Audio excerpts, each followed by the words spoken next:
Hay un tipo de soledad que no viene de estar solo. Viene de estar rodeado de personas que no creen en ti. Personas que te miran con lástima, que susurran a tus espaldas, que te dicen que estás desperdiciando tu vida persiguiendo fantasías imposibles. Es la soledad de tener una visión que nadie más puede ver. La soledad de creer en algo cuando todo el mundo te dice que estás equivocado. Y esa soledad puede destruirte o puede forjarte. Puede hacerte abandonar tu sueño o puede obligarte a encontrar tu verdadero propósito. Pablo Picasso conoció esa soledad. La vivió durante años. Hubo un momento específico en su vida donde literalmente todos dudaban de él. Su familia pensaba que había perdido la cabeza. Sus amigos pensaban que estaba saboteando su carrera. Los críticos pensaban que era una broma. Los coleccionistas pensaban que estaba loco. Y en medio de ese rechazo universal, de esa duda colectiva, Picasso tuvo que tomar una decisión que definiría el resto de su existencia. Podía creer lo que todo el mundo le decía, que estaba equivocado, que debía regresar a lo que funcionaba, que debía rendirse a la realidad. O podía creer en sí mismo con una convicción tan absoluta que ninguna voz externa pudiera penetrarla. Y lo que eligió, y lo que esa elección reveló sobre su verdadero propósito, es algo que todos necesitamos entender si alguna vez queremos vivir una vida que realmente importe.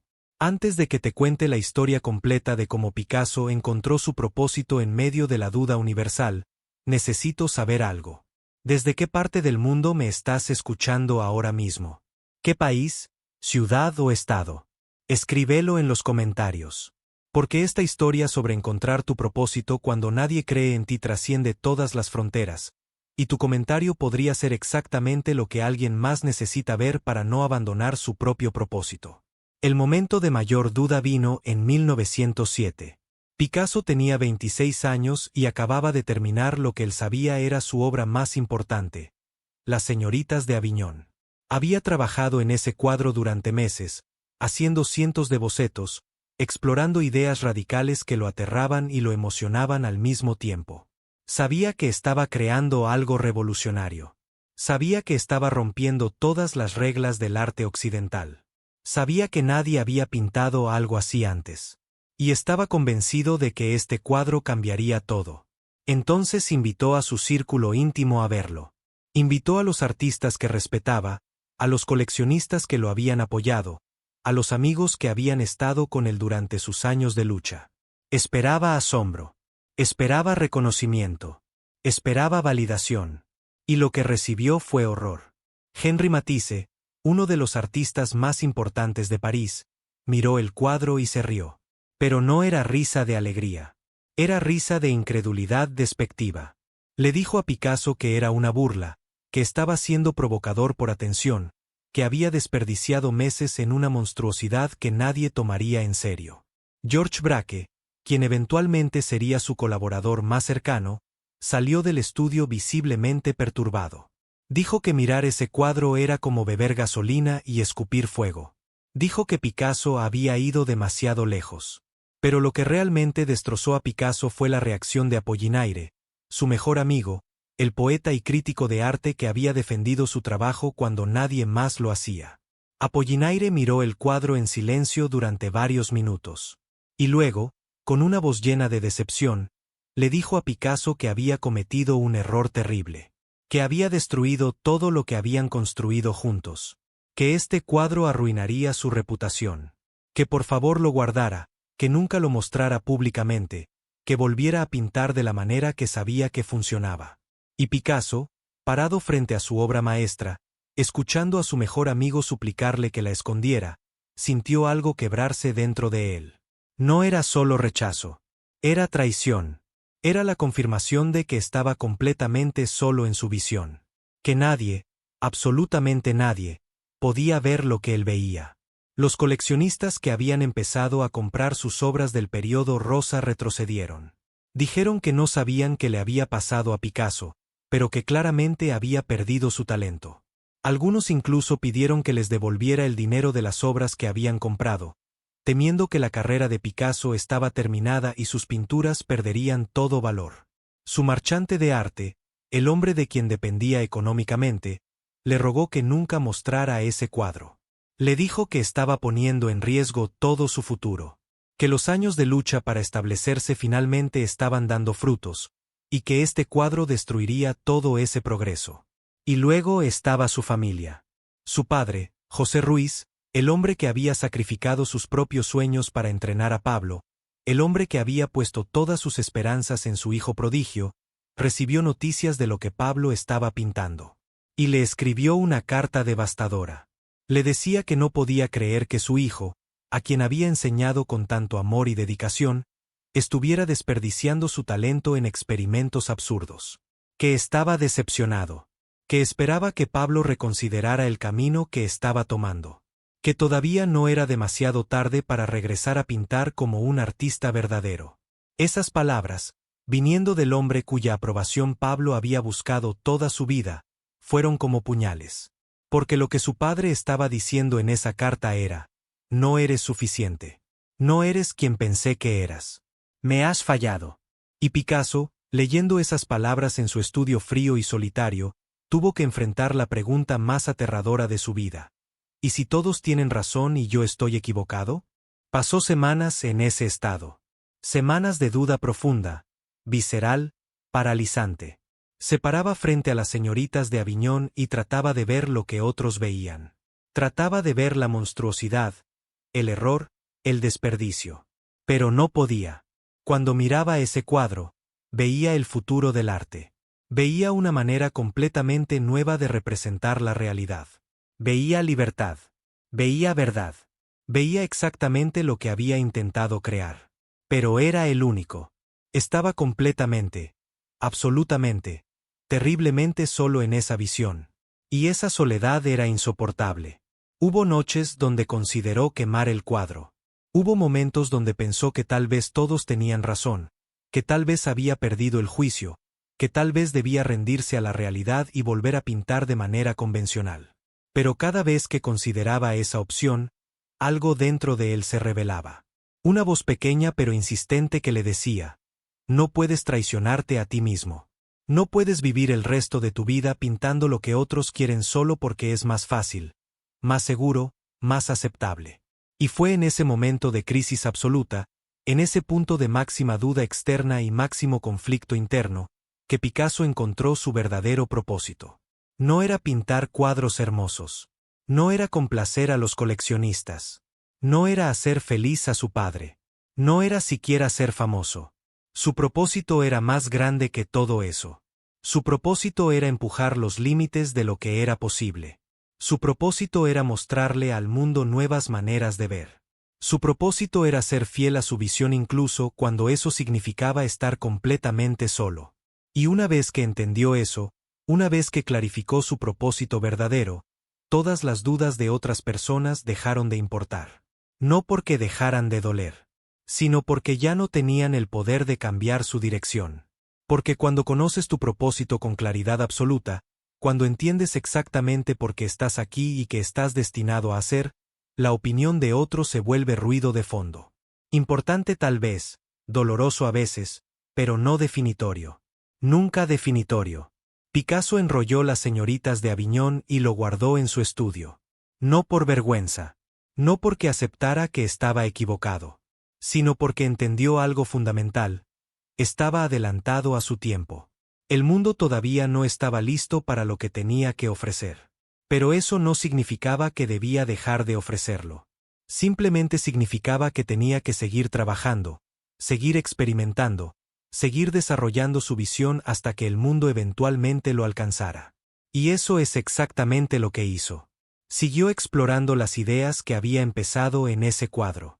Siguió fragmentando formas, siguió destruyendo la perspectiva tradicional, siguió buscando nuevas maneras de representar múltiples dimensiones en una superficie plana. Y esa búsqueda lo llevó al cubismo, el movimiento artístico más revolucionario del siglo XX. Pero nada de eso habría sucedido si hubiera permitido que la duda de otros lo desviara de su propósito. Y aquí está la lección que cambia vidas. Tu propósito no es algo que encuentras cuando todos están de acuerdo contigo. Tu propósito es algo que encuentras precisamente cuando todos dudan de ti. Porque es en esos momentos de máxima resistencia externa que te ves obligado a mirar hacia adentro. Es en esos momentos cuando tienes que decidir si realmente crees en lo que estás haciendo o si solo estabas buscando aprobación. Es en esos momentos cuando tu propósito verdadero se revela, porque es lo único que queda cuando toda la validación externa desaparece. Y si no puedes sostenerte en tu visión cuando todos dudan de ti, entonces no era realmente tu propósito. Era solo un deseo de impresionar a otros. Era solo una búsqueda de aprobación disfrazada de pasión. Pero si puedes sostenerte, si puedes seguir adelante incluso cuando estás completamente solo en tu creencia, entonces has encontrado algo real. Has encontrado tu propósito verdadero. Piensa en tu propia vida en este momento. Piensa en esa cosa que quieres hacer pero que la gente a tu alrededor no entiende. Ese proyecto que te emociona pero que tus amigos dicen que es poco realista. Ese cambio que quieres hacer pero que tu familia dice que es una locura. Esa visión que tienes pero que nadie más puede ver. ¿Qué estás haciendo con eso? ¿Lo estás abandonando porque la gente duda? ¿Lo estás modificando para hacerlo más aceptable? ¿Lo estás escondiendo para evitar el juicio?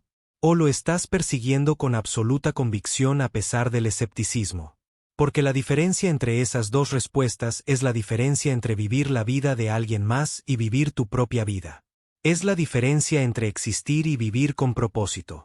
La transformación de Picasso no fue que dejó de importarle lo que la gente pensaba. Siguió importándole. Las palabras de su padre lo lastimaron durante años. El rechazo de sus amigos dejó cicatrices. La incomprensión de los críticos lo frustraba constantemente. Pero aprendió a no permitir que esas opiniones dictaran sus acciones.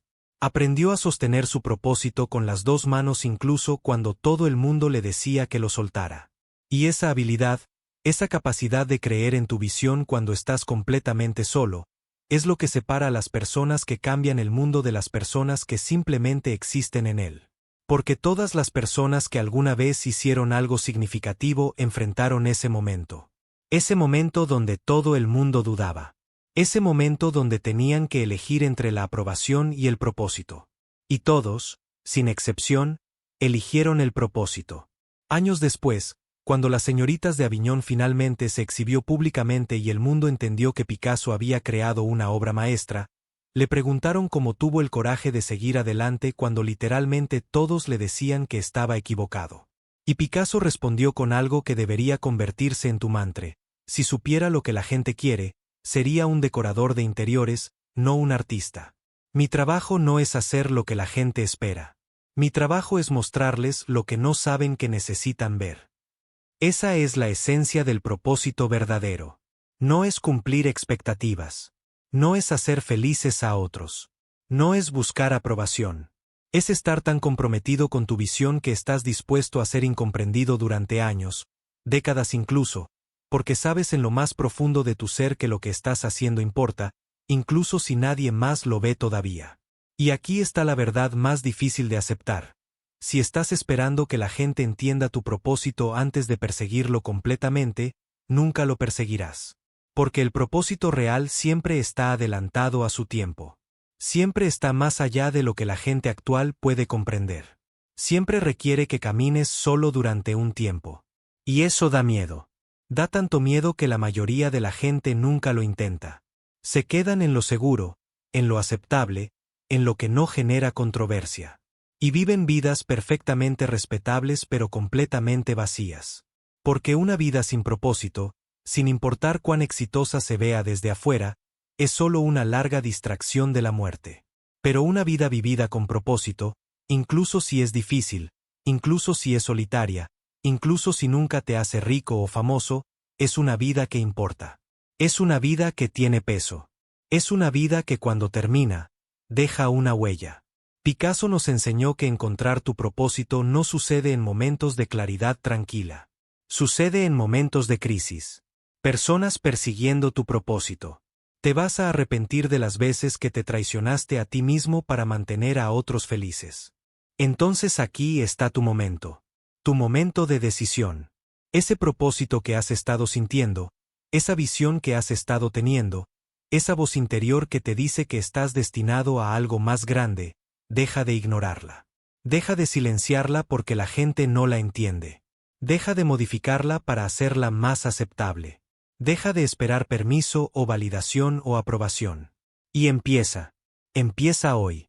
Empieza a pesar de las dudas. Empieza a pesar del miedo. Empieza a pesar de que estás solo en tu creencia.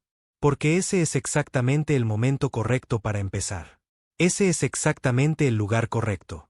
Esa soledad, esa duda externa, esa resistencia, esas no son señales de que deberías parar. Son señales de que estás en el camino correcto. Son señales de que estás haciendo algo que importa. Son señales de que has encontrado tu propósito verdadero. Y sí, va a ser difícil. Sí, habrá momentos donde dudas de ti mismo. Sí, habrá personas que te decepcionas. Sí, habrá noches donde te preguntas si todos tienen razón y tú estás equivocado. Pero en esos momentos, recuerda a Picasso, parado solo en su estudio, mirando un cuadro que todo el mundo odiaba, eligiendo creer en su visión de todas formas. Recuerda que cada persona que alguna vez hizo algo significativo tuvo ese momento. Y todos, sin excepción, tuvieron que elegir su propósito sobre la aprobación. Y esa elección, esa decisión de seguir adelante cuando estás completamente solo, es lo que eventualmente transforma la duda en certeza, la resistencia en reconocimiento y la soledad en legado. Tu propósito está esperándote. Está esperando a que tengas el coraje de perseguirlo incluso cuando nadie más lo ve. Está esperando a que seas lo suficientemente valiente como para estar equivocado públicamente por la posibilidad de estar revolucionariamente correcto. Está esperando a que elijas ser incomprendido sobre ser ignorado. Porque una vida incomprendida pero auténtica es infinitamente mejor que una vida aceptada pero vacía. Picasso lo entendió cuando todo el mundo dudaba de él. Y se convirtió en leyenda porque eligió su propósito sobre su popularidad. Ahora te toca a ti hacer esa misma elección. El mundo está dudando. La pregunta es, ¿vas a dudar con ellos o vas a creer en ti mismo lo suficiente como para cambiar el mundo?